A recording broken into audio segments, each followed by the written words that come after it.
This project is completely consistent with the zoning ordinance and the master plan. The retail restaurant use that's proposed on the bottom floor is exactly what the master plan for Botany Village and the ordinance contemplates here, and that's vibrancy of commercial space, and it's completely permitted.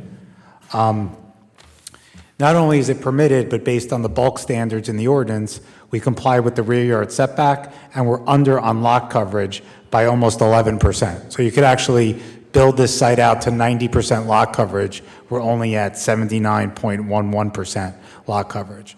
And although I respect some of the comments and concerns raised by the residents, none of them really go to the variance relief being sought. A lot of their issues were related to parking and traffic.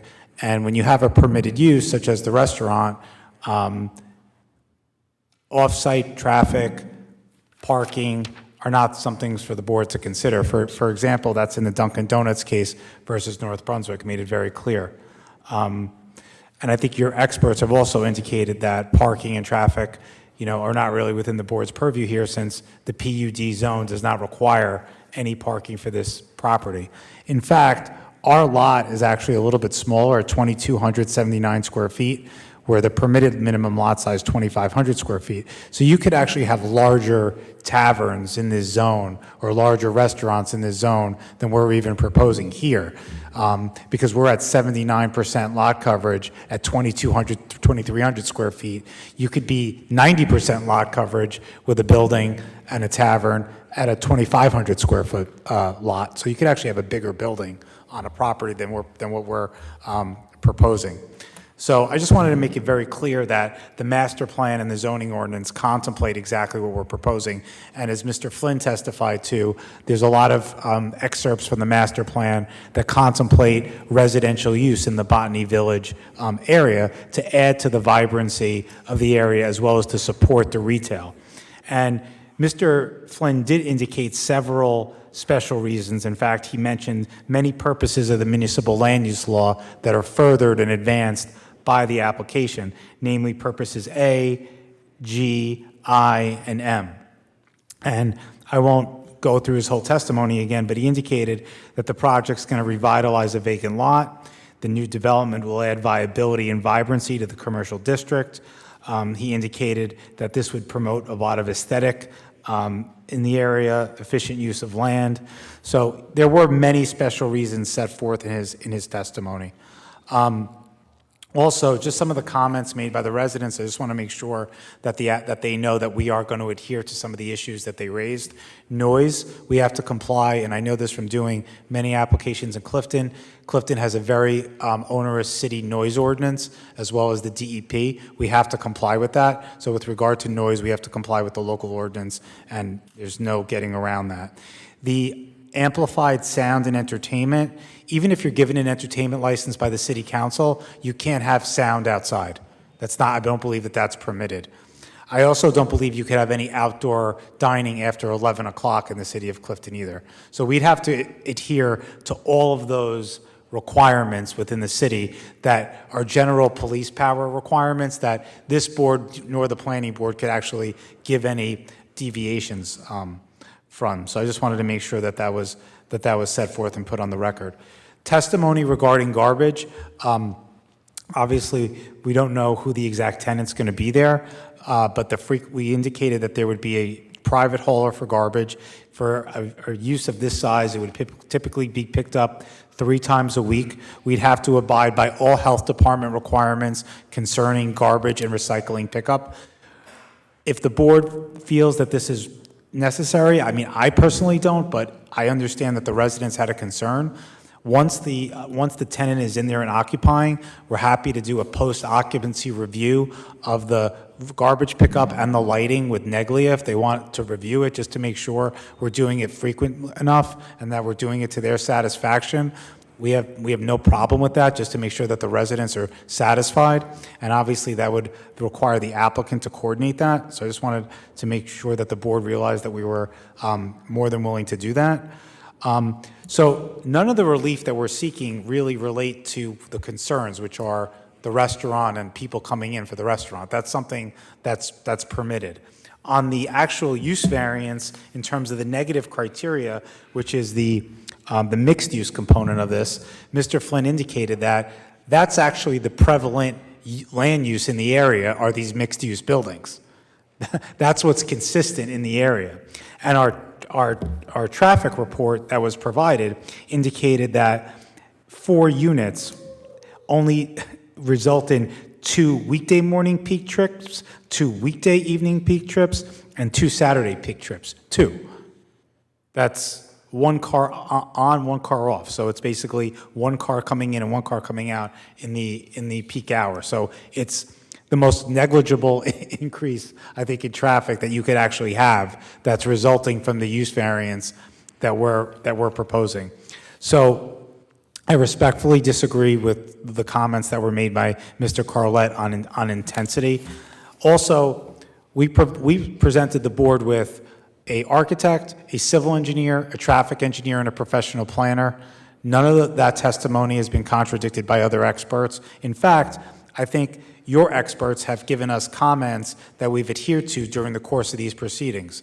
1, we lowered the building from 4 stories to 3 stories, from 6 units to 4 units. Neglia had several comments in their letter that L2A responded to, and I believe we almost cleaned up their entire letter even before receiving an approval, if we were to receive one. Usually it's done post-approval during resolution compliance. But we were able to address their grading, drainage, and utility comments. They had some lighting and landscaping comments that we addressed. So we were able to actually adhere to some of their comments that I think, made the project better, as they typically do. And in terms of Mr. Graviano's comments, he had a comment regarding the fire escape that we removed. He also had a comment regarding the architecture that we've already amended. If there's further, comments in terms of details as to materials or other things, as Commissioners DeStefano and Mr. Graviano discussed, we're happy to abide by those should the board feel that that's necessary. So I think we've provided expert testimony to justify the variance. Your experts have indicated that we've, I think, complied with what we've had to address. It's up to the board to determine if we've met the burden, but I think they've indicated that we've addressed at least their comments, and we've made the plan better by way of the fact that we've addressed and already modified the comments, since we already had 3. I think this is the 3rd hearing on this application. So with that, I would indicate to the board that we've satisfied our burden of proof for the use variance and for the C variances that we've had. And I would respectfully request that the board grant the application with all, of course, the conditions and stipulations that we testified to during the meeting, many of which I mentioned during the course of my closing. So thank you very much, Mr. Chairman and members of the board. Mr. Chair. Thank you. It's not a motion. Commissioner Fucus. Through you, I just have a question. Sure. Mrs. Duval. Under the good neighbor policy, if this board were to look favorably on this application, would your client address Mrs. Rossi's concern for the damage supposedly they incurred? I don't know if that it's under our purview, but... It's not under the board's purview. That would be a private matter, but I encourage, if there was an issue, for her to reach out to my client. They're here right now, and I'm sure they'd be happy to speak with her about it. Okay, thank you. Okay, if there's no other questions from the board, pleasure of the board. Through you, Chairman. Vice Chairman Scorziello. This is a use variance, which is very serious, as Mr. Carlett brings up. But it's, it's a mixed use, which is very consistent with the area, and the mixed use is really necessary for both the, the residents and the businesses. We heard a bunch about the tavern that was there before, but really these taverns, they don't exist. Where it's just not how people go about. One of the couple of things I look at is this lot coverage could be 90%. I think it's 70 or 72%. The height is chopped down 9 feet. If there is going to be entertainment there, that's not on us. That's on the city council. If the city council does agree on it and it's not working out, or it is problematic down there, the city council can just kind of withdraw it. And I do recognize that parking is tight down there. But we have to consider, what could go there, and the area needs to be developed. I'd like to make a motion to approve this property with all of the stipulations that the applicant, and add one more, that the applicant do agree to a post-occupancy review to satisfy the residents. Okay, I have a motion to approve with all the stipulations. I assume they are with going with the Neglia report, all the comments on the Neglia report, the brick facade as Mr. Graviano on the planner's report, and then the post-occupancy review. Correct? Okay. Do I have a second? Mr. Chairman, Mr. Stefano. can we just add in there that there's a private hauler and that garbage be picked up 3 times a week and not before 7 a.m.? Yep, yes, we can. Can you repeat that? That a private hauler would come 3 times a week to pick up the garbage, and that it wouldn't be before 7 a.m. Okay, thank Do you. I have a motion? Do I have a second? I'll second, Mr. Chairman. Okay, Commissioner DeStefano seconds. Roll call, Mr. Pogorelic? This is a motion to approve the application. Commissioner Gurkhoff? Yes. Commissioner Soshan? Yes. Commissioner Molnar? The bar tavern is an approved use in that zone. The variance is for the residential use, but there's a number of buildings in that area that have mixed use, residence and business. And as far as the parking is, again, that's something that needs to be addressed by the city council because we're following an ordinance that shows it needs no additional parking. Yes. Commissioner DeStefano? Yeah, again, I want to thank the residents for coming out, voicing their concerns. This is, a permitted use there. The applicant did work with this board on reducing, the site down to 3 stories and the 4 units there. This is something that's going to help the redevelopment there in Botany Village. This is, again, something that I think is needed down there in that area. Yes to approve. Commissioner Fukas? Yeah, I've heard each and every one of you. I believe everyone. I sympathize with you, and I want to vote no, but they met the burden of proof. If this board would deny this and Mr. Duval appealed it to Superior Court, they would overturn it. This is what we live with up here. It's the city council and the ordinances with the master plan. So I have to vote yes. Vice Chairman Scorziello? Yes, for the reasons I mentioned, and hopefully the applicant can work with the residents on some of these concerns that they had. Chairman Zucchino? Yeah, I appreciate the residents coming out and telling their concerns. I appreciate that. I get to learn more about the neighborhood down there. But their use variance was only for residential, for the apartments. And we've given about, I can't remember how many, at least a half a dozen mixed uses down in Botany Village, because we're trying to attract people down in that area. And that's why there's the Botany, where there's no parking involved with the PD1, because they're trying to attract people down in Botany. So for the use variance, we've given mixed uses, so yes to approve. There are 7 affirmative votes. The motion carries and the application is granted. Thank you. Have a good night. Thanks. The board will just take a 5-minute recess.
Board will reconvene.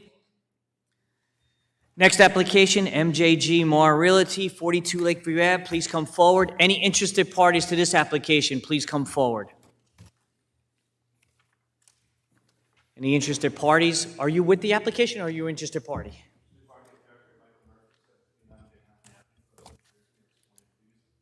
Okay.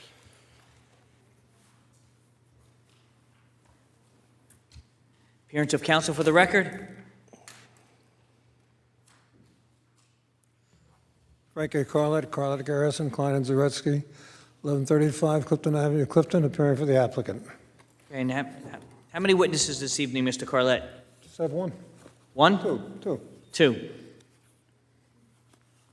Okay, so who are we starting with first, Mr. Carlett? Give me a chance to get settled, please. Okay.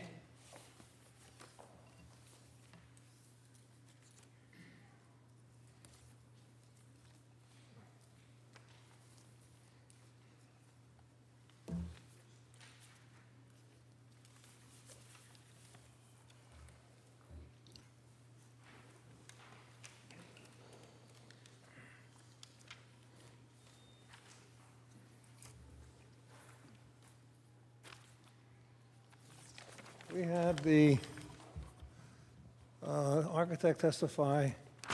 I can barely hear you, Mr. Carlett. You got to pull that mic close to you. And we have the engineer testify at the last meeting. And we have our planning expert, Peter Steck, here to testify tonight. Okay? Okay, so you have your architect here this evening. No, not the Oh, architect. They testified already. I'm sorry, I couldn't hear. I couldn't hear Last him either. meeting. So I have Peter. Okay. So are we starting with the engineer first? You wanted the engineer to testify? Who's the engineer to testify? And we also have the engineer here tonight, Mr. Donahue. Okay, so you want to start with the engineer first, or what do you want to do, Mr. Carlett? Let me do the engineer first. Okay, why don't we do that? If I can get your Okay. name and address for the record, please. Thomas Donahue, Donahue Engineering, 210 Summit Avenue, Suite C3, Montvale, New Jersey, 07645. Okay, how do you spell your last name? Donohue. And were you sworn in before? No. Okay, Mr. Pogarello? Okay, please rise and raise your right hand to be sworn in. In this matter pending before the Zoning Board of Adjustment in the city of Clifton, do you swear to tell the truth, the whole truth, and nothing but the truth to help you God? I do. Thank you.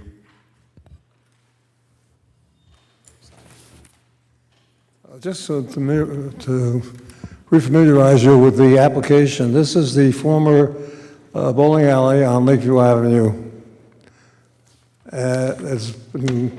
Bowling alley has been put out of business. It has been purchased by a automotive parts and supply company. Sells mostly wholesale, does less than 10% on retail. And we've added a small section of site plan improvements just to improve the building somewhat. Mr. Donahue, you tell the board your background and qualifications, please? Yes, I have a Bachelor's of Science in Civil Engineering from the New Jersey Institute of Technology. I have over 30 years of experience. I'm a licensed engineer in New Jersey and New York, and I've been previously qualified before this board. We'll accept your qualifications. Thank you.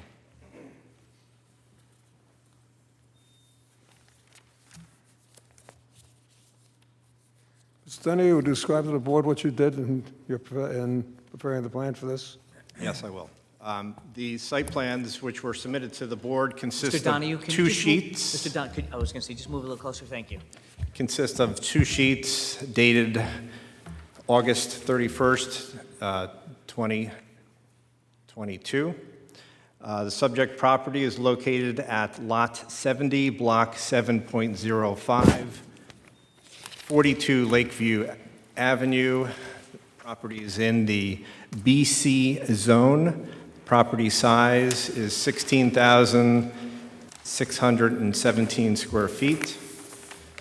The property currently contains an existing one-story building, which was the prior bowling alley, an asphalt parking lot on the south side of the building, which contained 6 parking spaces. On the north side of the property, north side of the building, there's an asphalt pavement area which extends from the building to the property line, and there's an existing 6-foot-high fence surrounding that area. There's also an existing overhead door on the west side of the parking lot to the existing building. The building and property have a number of existing nonconformities. The front yard setback for the building is 0, where 5 feet is required.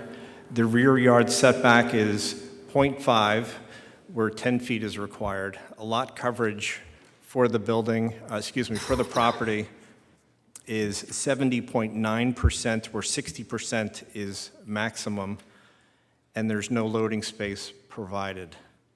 So the applicant is proposing to renovate the existing building into a motor vehicle parts distribution center. The architectural plans were previously reviewed by the architect, I believe at the last meeting. The existing parking lot on the south side will be seal-coated and restriped with the 6 parking spaces. On the north side, the existing asphalt pavement area will be removed, and all the existing vegetation that's there, which is mostly weed vegetation, will be removed. And a new landscaping program will be installed in that area. This would also reduce the amount of impervious surface on the property. Along the frontage of the building, the applicant will be installing 4 planters, which are indicated on the plan. 2 wall-mounted light fixtures will be installed on the building to light the 6 parking spaces in the parking lot. The parking calculations for this property, for the warehouse space, which is 11,061 square feet, requires 1 space for every 2,000 square feet, requires 5.5 parking spaces. And for the small retail area in the front of the building, 382 square feet is 1 parking space for every 250 square feet. 1.5 parking spaces are required. So there's a total of 7 parking spaces required. The site has 6 parking spaces which exist on the property now, which requires a variance.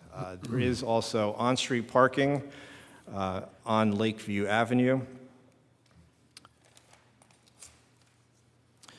I believe the applicant previously testified that there are 4 to 5 employees that would be working on site. There would be 1 box truck delivery for the delivery of materials per day, one box truck per day to the overhead door that exists. And there's an existing dumpster on the west side of the parking lot, which would continue use for the proposed use. That is my testimony. Any questions from the board? Mr. Kunis, any comments? Is there any ADA parking in the parking lot? The building department was questioned on that, and there's no requirements from the building department for an ADA space. The building itself is not ADA compliant, so we are not proposing ADA spaces. There's currently none existing, correct? That's correct. Okay. That's correct. That's all I have. Thank you. Mr. Party, questions for the engineer on his testimony?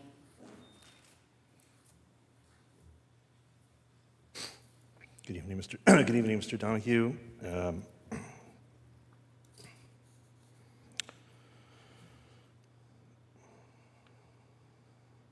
Please tell us how you distinguish between the retail portion of the space and the wholesale portion of the space.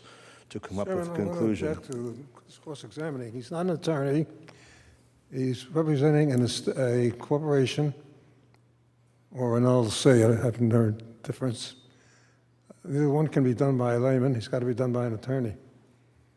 I think he's here on his own accord. He can ask questions, Mr. Donahue. He's cross-examining a witness. It's not permitted. He doesn't have to be an attorney, correct? If he's an interested party, right? Yeah, Mr. Carlett, this gentleman was here last time, too. He didn't cross-examine. He's not an attorney. He's an employee of the objector. Right, so he can ask He's questions. not the objector. He's an employee. He's a fact witness. He's questioning the testimony that was presented by your witness. He can't do that. He can testify. He can make a statement. Why But can't he can't cross-examine. I have interested parties that they're over there, and they're interested in an application, and I ask them if they have any questions for a planner or if they have any questions for an engineer, so he's doing the same thing. He's not an attorney. He can't do that. He doesn't have to be an Mr. attorney. Polgarelli Am I correct, has- Mr. has Polgarelli? ruled this You're many correct, times. Mr. Chairman. Thank you. I'm going to overrule you, Mr. Carlett. Please, Mr. Murphy. Thank you. Mr. Chair, Mr. Carlet's clients just did it. Exactly. Please, Mr. Murphy, I overruled him, please. Thank you. So again, Mr. Donahue, how did you distinguish between the retail space within the building and the wholesale space within the building to conclude that only 7 parking spaces were required?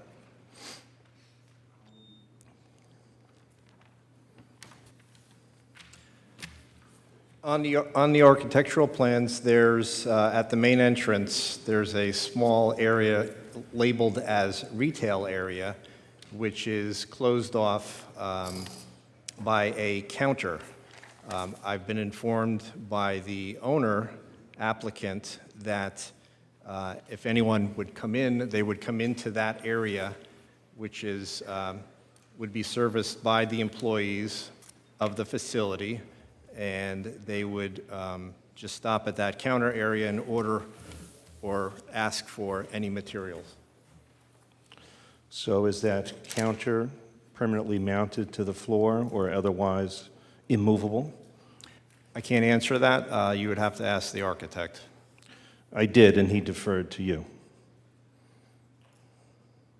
I have not designed the interior of the building.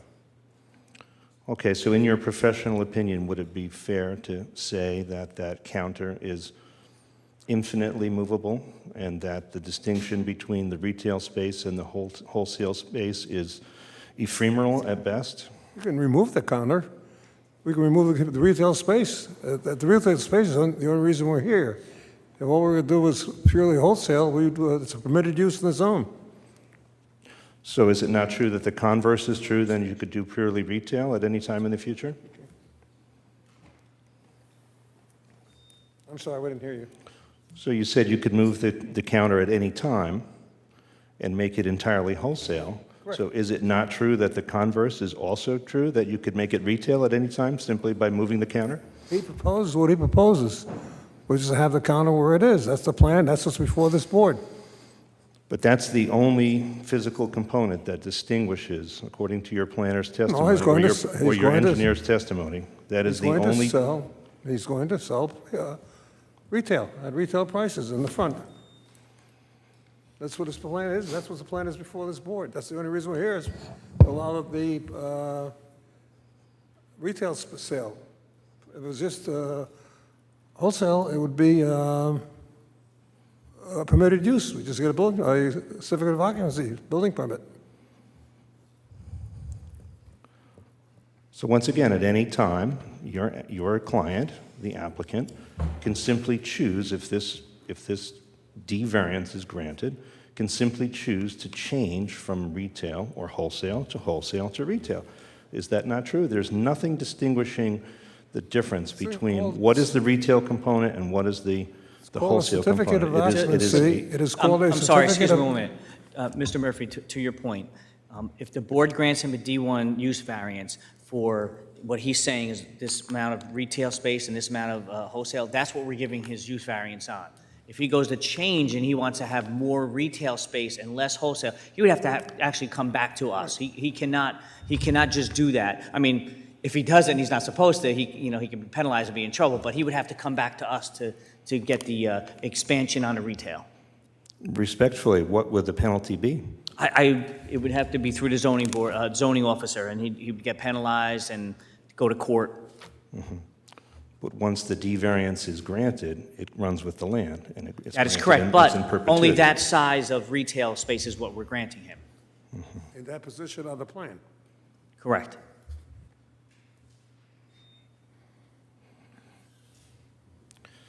So, Mr. Donahue, you also testified that there is no loading space provided right now. Is that correct?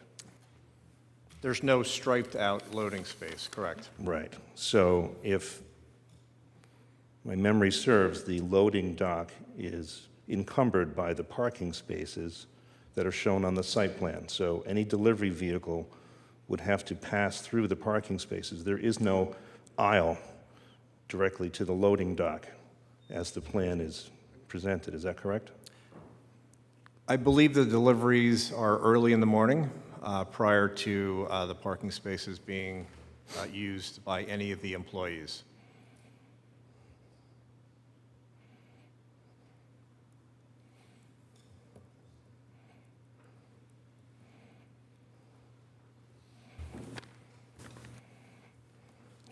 You also testified that your Chairman, client Commissioner Jaskell. just on that point, I'm just curious, what about this is a distribution center, what about the stuff that's going out? Will that be during the day?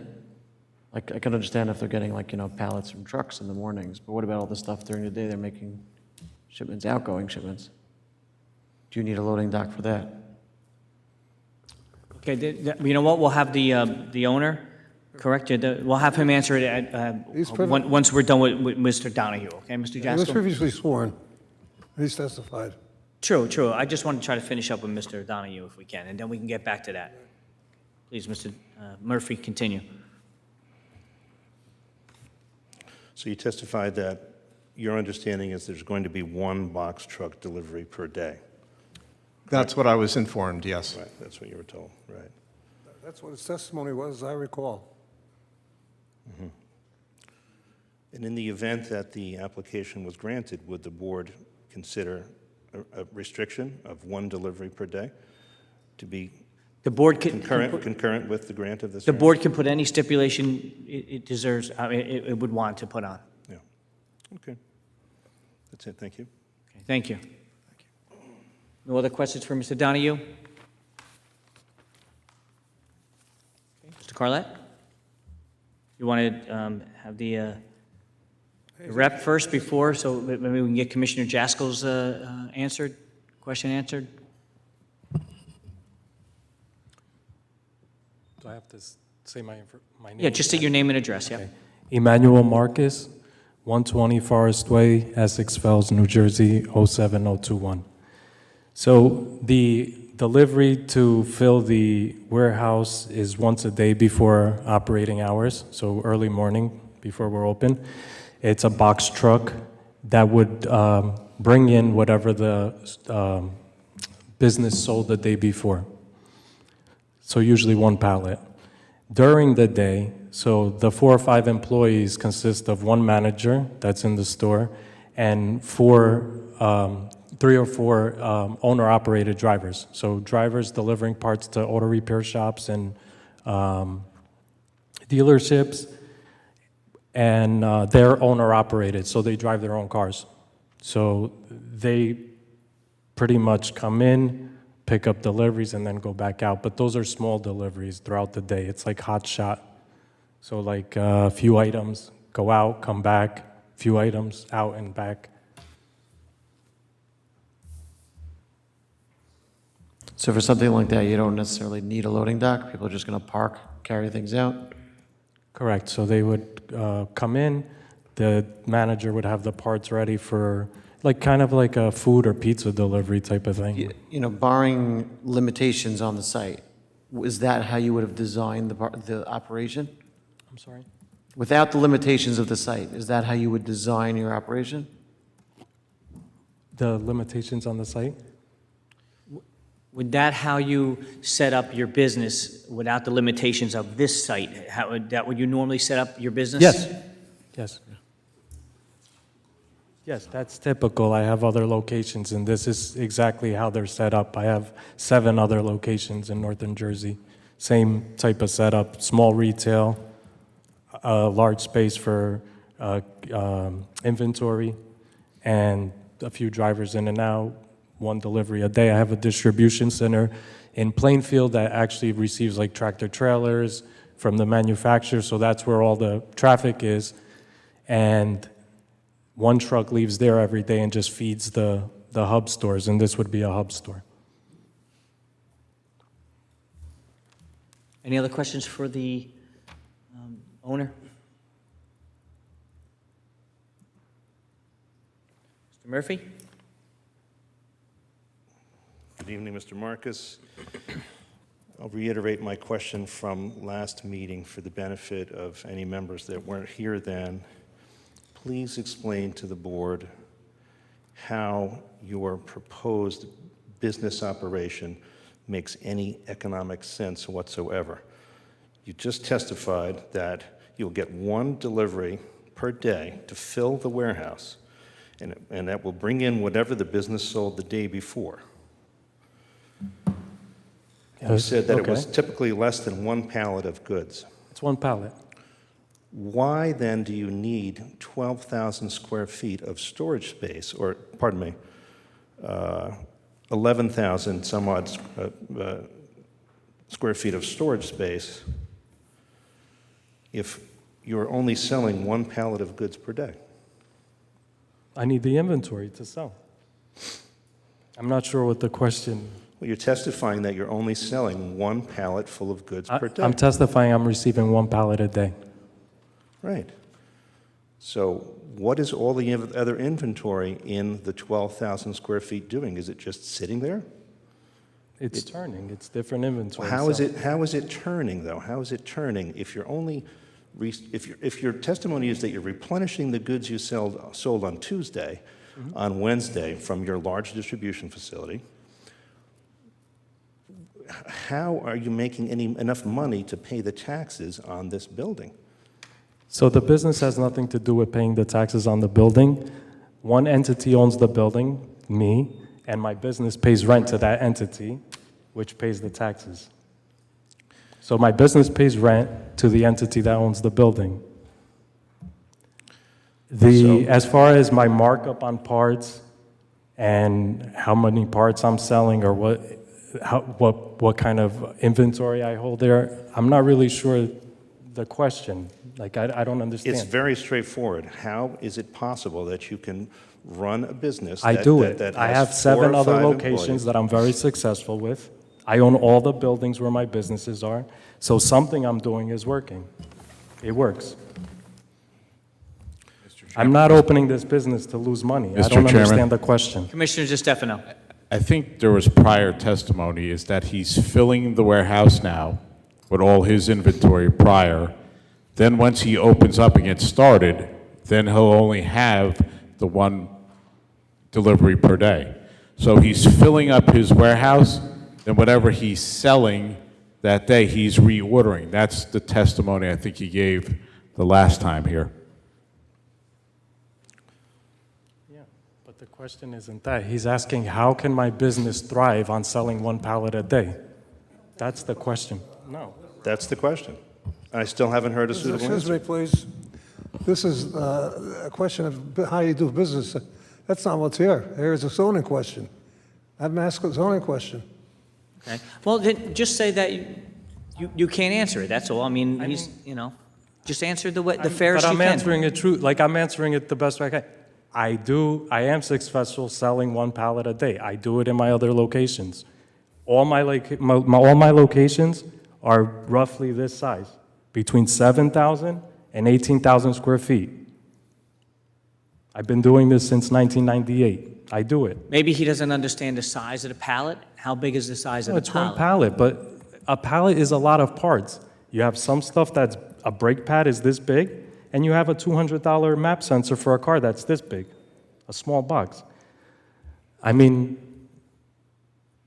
Okay, well, you answered the best you can. Yeah, through you, Mr. Chairman, the question was asked, an answer was rendered, so now let's move on to the next question. Okay. All right, I asked the question simply because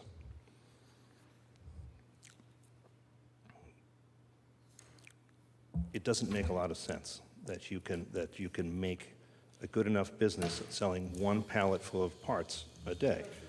And I can't understand the mumbling, number Yeah, one. Mr. Murphy, just if you have any questions, I'll allow you to make a closing Sure. statement at the end. No. Yeah, please. as Mr. Carlett pointed out accurately, I'm not an attorney, so doing my best.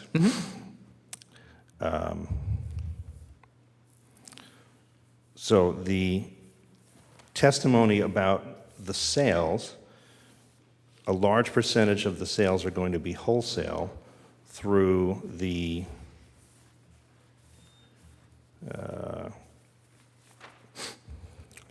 contracted delivery people, is that correct? So, they're not contracted, they work for me, they're owner-operated, they drive their own vehicles, but Oh, they're they're- employed by me. oh, I see, okay, so they're owner operated. So they pull into one of the 6 spots that are in place, and they, So usually they would probably pull up right to the front of the store.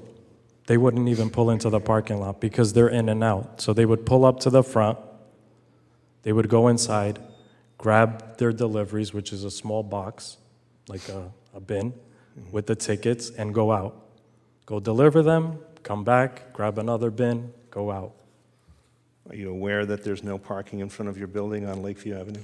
There is parking allowed in the front of the building. Does your site plan indicate that? Yes. It does.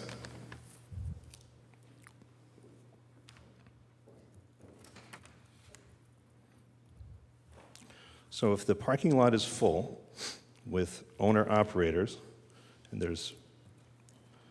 you testified that there were 4 to 5 owner-operators throughout the day, and if they're all parked in the parking spaces, and then there are presumably employees in the warehouse, 1 or 2 employees in the warehouse and the retail space, is that correct? Correct? They have to park somewhere, and then where do the retail customers park? If everyone happens to be there and they're all in the parking lot at that time, there's street parking also available. How many spaces?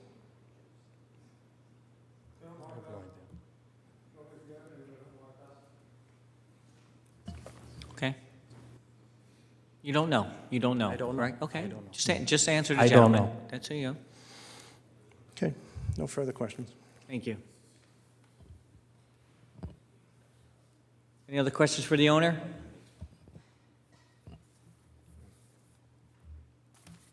Okay, Mr. Carlett, we're going to go with Mr. Steck? Yes. We'll accept his qualifications. He's been in front of us many times. If you could just give your name and address for the record, Mr. Steck? Yes, my name is Peter G. Steck, 80 Maplewood Avenue, Maplewood, New Jersey. If you can please. Okay, Mr. Stack, please rise and raise your right hand to be sworn in. In this matter pending before the Zoning Board of Adjustment in the city of Clifton, do you swear to tell the truth, the whole truth, and nothing but the truth, so help you God? I do. Mr. Steck, have you performed a study of the proposed operation? Yes. Mr. Chairman, I cannot hear. Yeah, you got to bring the mic to you, Mr. Carlett. I can't hear you. Sorry? Bring the mic closer to you. I can't hear you. That's not bad for new microphones. This is crazy. Telling you. Mr. Stack, please tell the board your background and qualifications. I already accepted him. You did, okay. Mr. Stack, please tell the board what you did in reference to the study you made of the property and the building and the proposed occupant. Yes, I have a handout that I would like to introduce to the board.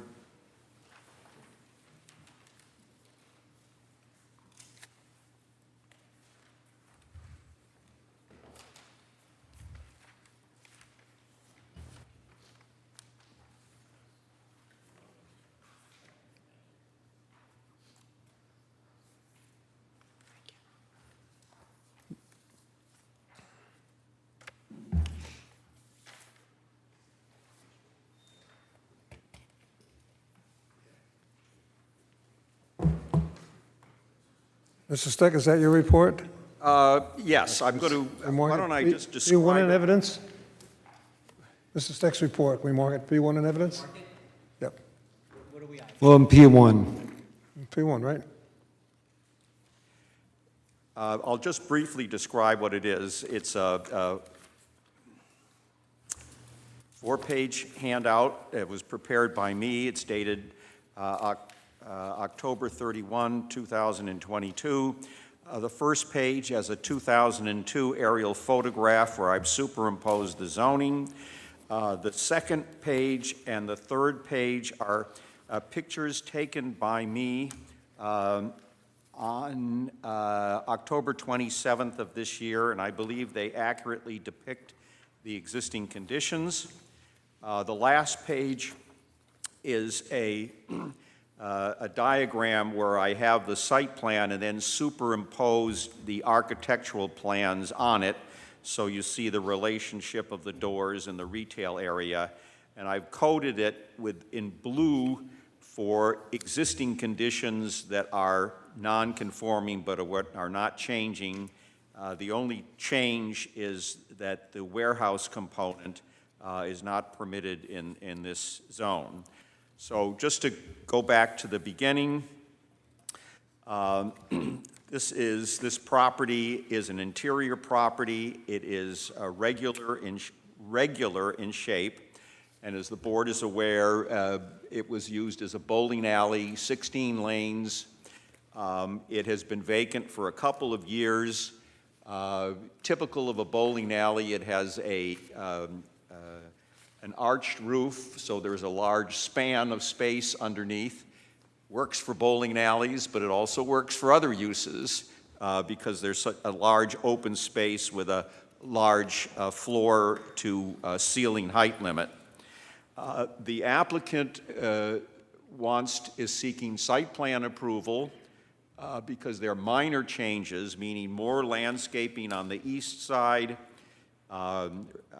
fixing up the pavement. The building has been repainted. And again, the issue before the board is that the bulk of the building will be warehouse/distribution, which is not permitted in the BC zone. As you see from the first page of my exhibit, on two edges of this property, we abut an M2 zone that does allow warehousing as a conditional use in that zone, but not allowed in the BC zone. The surrounding area is pretty well depicted on the first page of my exhibit. To the north is a large parking area for a small shopping center, but the larger tenant, as you know, is Aldi. There is also parking to the rear of this subject property, rarely used in my experience. There is parking allowed on the street in front of the property. The only sign there is no parking 3 a.m. to 6 a.m. That's posted, but you can park right in front of this property and in both sides of Lakeview. Part of my analysis was looking at the master plan and the reexamination report. Your last master plan is 2003, and one of the goals on page 42 was to encourage... 2008. There's a reexamination report that's later, but it refers to the earlier one. Let me work backwards.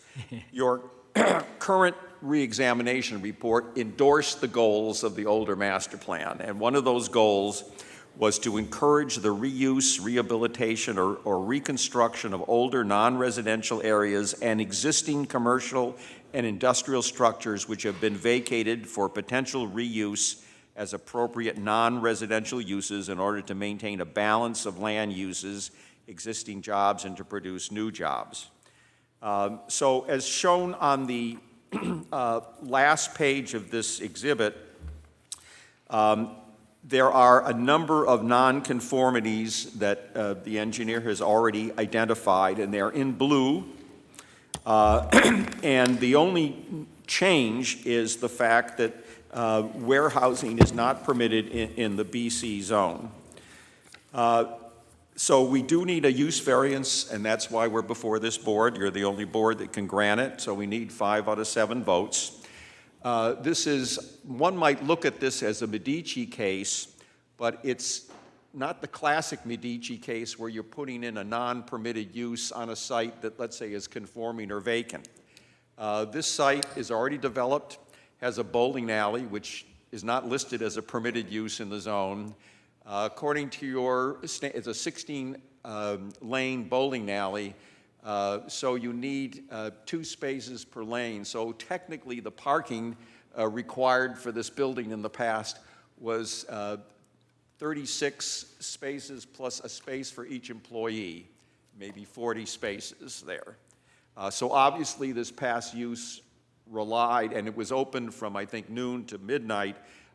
It relied, obviously, on on-street parking to accommodate it. So, in my opinion, there are special reasons that support the granting of this variance, and I reference 4 purposes of the municipal land use law, NJSA 4055D-2, subsections A, G, I, and M. And the background here is that there is no other use that's going to fit on this property. If this were a retail use, an office use, a bowling alley use, it would not have enough parking. The use that we're proposing is one of the very few uses that can be accommodated based on the existing conditions of the site. And it is peculiarly suited because not only does it have a relatively low parking demand and delivery demand and relatively low employee count, but the building itself, having a vault roof, is well suited to storage underneath because it's an open space. So purpose A is advanced because this encourages the most appropriate use of land, a use that will fit on the property with relatively little modifications. And those modifications are improvements. Landscaping on one side, planters on the front, resurfacing the parking area. Purpose G talks about providing sufficient space in an appropriate location. This is not at the corner, it's one in from the corner, but we abut an M2 zone that allows warehousing as a conditional use. Purpose I talks about a desirable visual environment. The applicant has already improved the building and it's going to improve it more in tune with the site plan. And I note when you approve the site plan, you're going to approve the areas within the building. Small retail area in one corner, the rest wholesale distribution. And finally, purpose M talks about lessening the cost of development to more efficient use of land. We are reusing this building, difficult to reuse because of the limited parking supply, but we're proposing a use that actually fits in terms of number of spaces. So there are at least 4 purposes of the municipal land use law that are advanced. The use is particularly suited to the site. In my opinion, the negative criteria are fully satisfied. That is, this can be approved without substantial detriment to the public good and without substantial impairment to the zone plan and zoning ordinance. This is a low traffic and parking generator. It is in an area that permits on-street parking on both sides of Lakeview. And because of the adequate parking supply for Aldi, they have a lot of spaces even behind this building that aren't necessarily used. So there's not a lot of competition for on-street parking on our side of the street. I note also that we abut an M2 zone that allows warehousing as a conditional use. We are obviously upgrading the site in terms of both the building and the landscaping. And again, I end with the master plan that encourages the reuse of vacant, non-residential buildings. Rather than going to residential, your master plan says that they ought to continue in non-residential so you maintain the rateable balance in the municipality. Your latest reexamination report affirms that policy as a legitimate planning policy. So in my opinion, the positive criteria are met in that there are purposes of the land use law are advanced, and this is particularly suited. And I believe that the negative criteria, even under the enhanced burden of proof of the Medici decision, are satisfied. Thank you. Any questions from the board?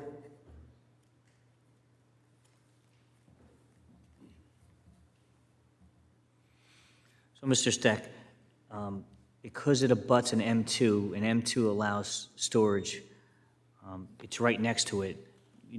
This is why you don't have an issue with this building becoming a storage facility? Would you ask that again, please? Because it abuts an M2 zone, it's right next to an M2 zone. You don't have an issue with it being a storage because that's permitted in that zone. Well, there is really no land use impact on the abutting areas because on the abutting driveway, there is no window, there is no door. To the rear of the building, there is no window or door, so the real land use impacts are toward the street and adjacent to the gas station. And so, in my opinion, those are insensitive areas from this. And again, were we to come in with the whole thing being retail, we would be a permitted use, but the parking would be phenomenally deficient. Thank you. Again, any questions from the board? Seeing none. Mr. Murphy, question for the planner? None? Okay. Mr. Carlett? No further questions. Want a closing statement? Would you like Mr. Murphy to make I think, Okay. Mr. Murphy, would you like to make a closing statement? Sure. Briefly, just, I don't want to reiterate everything the board has already heard from me already, but to me, it's obvious that this is an attempt to shoehorn an advanced auto or a AutoZone type retail wholesale store into a completely inappropriate location. It's a large building with 11,000 some odd square feet that can be utilized at any time for any purpose once the applicant moves in. I understand that there could be restrictions on retail, but what is the distinction between retail and wholesale? I think that's an important question that the board should consider. Is it just the fact that it's sold out through the door to a retail customer, or is it the fact that it's sold via a delivery or some other means out the door? We're talking about a retail operation at its core. It is woefully inadequate. The parking is woefully inadequate, and it does not, in my opinion, advance the purpose of the MLUL. It doesn't advance the purpose of the zoning code, and it is a great detriment to that section of Clifton where there is already substantial amount of traffic and parking issues and other problems with the general layout of the streetscape there. I would also just remind the board that I submitted the 01 document. I'm not sure if everyone received it, which is the Wilson Auto Parts Facebook page. I understand that the applicant denies that he controls this page, but I would offer testimony that I did go on the Facebook page and I saw pictures of all Wilson Auto Parts Christmas parties and all kinds of other things that would indicate that it surely seems like he controls it. And if the board had any opportunity to look at this page and these presentations online, you would clearly see that all of the stores that he has are all retail stores. They're street front stores, but they're all storefronts with a wholesale component, which is exactly what Advanced Auto Parts and exactly what AutoZone do. It's the same business. So he's attempting to shoehorn a competitive business into a property that's completely inappropriate for this use. And I hope the board recognizes that. And with that, I will close. Thank you. Thank you. Mr. Carlett? I'm sorry, I didn't see that list. I never got it. What's the matter? This list he's talking about, I never saw it. Here. He has it. Candace, here.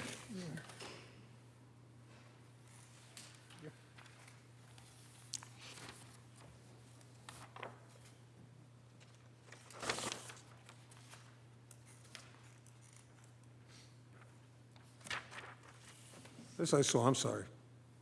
What? I'm sorry, Mr. I Carlett, I was didn't hear you. referring to what the other stores looked like.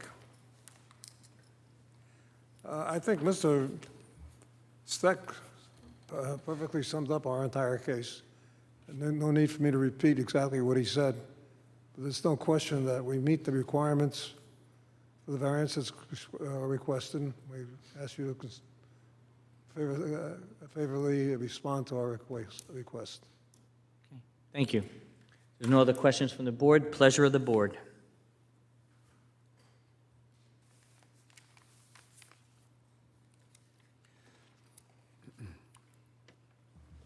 Through you, Chairman.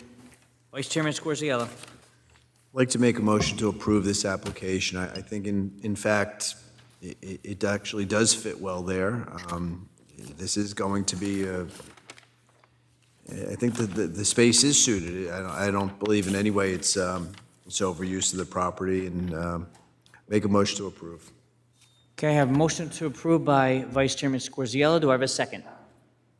Second, Mr. Chairman. Second by Commissioner DeStefano. Roll call, Mr. Pogarelic. Commissioner Gurkoff, No.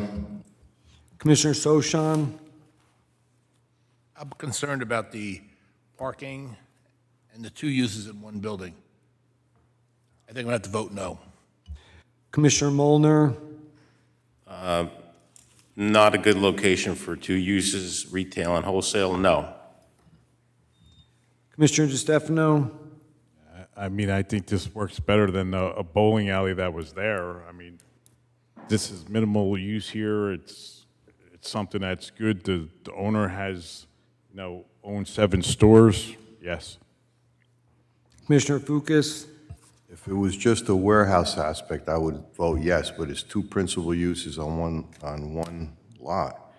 And the variance goes with the property, like the interested party said. And even Mr. Steck, by his testimony, said any retail use is woefully deficient in parking, so I'm going to vote no. Vice Chairman Scorziello, Yes to approve. Chairman Zakino. Yeah, listen, unfortunately, it's it doesn't fit. It would work if it was all storage. If it was all storage and didn't have a retail, it would work. The problem is the parking, so I'm going to have to vote no also. Okay, so there are 3 votes in the affirmative, 4 votes in the negative.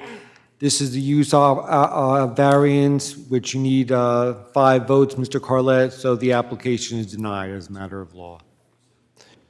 Mr. Chairman, do you want to entertain a motion to deny? Can I have a motion to deny? Well, isn't this a use variance? It's a use variance. So it's automatically, if it doesn't get 5 affirmatives, isn't it automatically denial?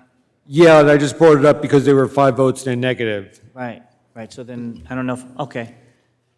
Somebody would like to make a motion to deny? So moved. I have a motion to deny by Commissioner Soshan. Do I have a Second, second? Mr. Chair. Seconded by Commissioner Fukas. Roll call, Mr. Pogarelic. This is a motion to deny the application at hand. Commissioner Gurkoff, Yes. Commissioner Soshan, Yes. Commissioner Molnar, Yes. Commissioner DeStefano, No. Commissioner Fukas, Vice Chairman Scorziello, No. Chairman Zakino. Yes. 4 affirmative votes. 5. 1, 2, 3. Excuse me, Mr. Chairman. 5 affirmative votes, 2 votes in the negative. The motion carries and the application is denied. Okay, have a good evening.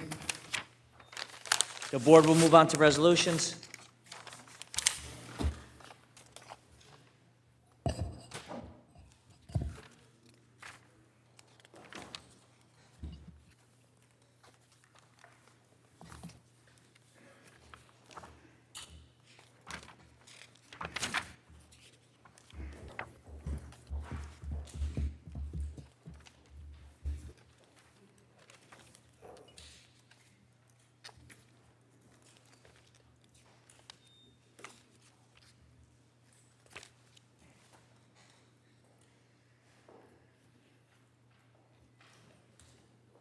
Okay, Baba LLC, 1025 Main Avenue, granted preliminary site plan approval and variances for front yard setback, maximum lot coverage, rear yard setback, street side yard setback, side yard setback, parking, and 50% Francisco to construct a mixed-use building with ground level liquor store and 3 apartments on the second floor. So moved. So moved by Vice Chairman Scorziello, Second. second by Commissioner Molnar. Roll call, Mr. Pogarelic. Commissioner Gurkoff, Yes. Commissioner Soshan, Yes. Commissioner Molnar, Yes. Commissioner DeStefano. Yes. Vice Chairman Scorziello, Yes. Chairman Zucchino. Yes. The resolution is adopted. Motion to accept the minutes of last meeting. So moved. So moved by Commissioner Soshan, Second. second by Commissioner DeStefano. Motion to adjourn. Before we do a motion to adjourn, please, the board members, if you could just look at the dates for next year and see if there's any issues. Maybe next meeting, we can, resolution to make these official. Everybody has, okay? Everybody can look at those? Okay, can I have a motion to adjourn? Motion to adjourn, Mr. Motion adjourned by Commissioner Fukas, Second. second by Commissioner Soshan. Have a good evening.